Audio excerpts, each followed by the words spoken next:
La grande mosquée de Bamako, la tradition a été respectée. Les fidèles musulmans ont prié et formulé des vœux de paix et de stabilité pour le Mali. Le grand imam de la mosquée, dans son sermon, est revenu sur la situation au Mali avant d'inviter les Maliens à se donner la main pour un Mali apaisé. Les précisions de Aridou Matina et de Toumani Diabaté. Jour d'Aïd el-Kébir à Bamako ou fête des moutons.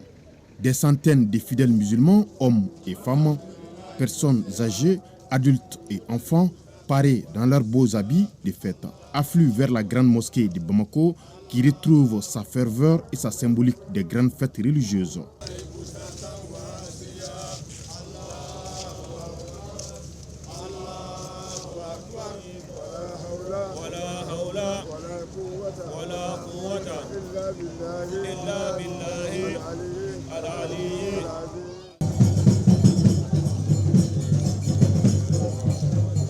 En communion, les croyants musulmans avec en première ligne l'imam de la grande mosquée de Bamako ont ainsi observé avec piété et conviction les deux rakas.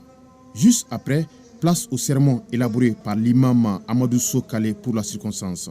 L'imam met l'accent sur des sujets d'actualité avec notamment la situation particulière que traverse le pays.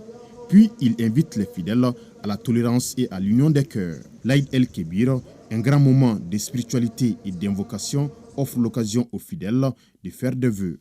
D'abord, rendre grâce à Dieu pour nous avoir accordé ce jour honorable.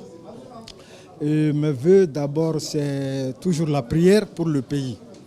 C'est vrai que nous traversons une période un peu difficile, mais avec les bénédictions, ça va aller. À l'occasion de cette fête, je souhaite que l'année prochaine soit une année d'humanité, prospérité, de paix à tous les pays.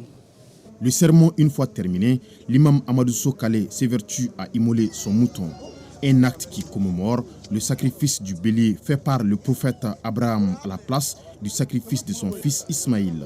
La célébration de l'Aïd el-Kébir est ainsi le symbole de la foi et du partage.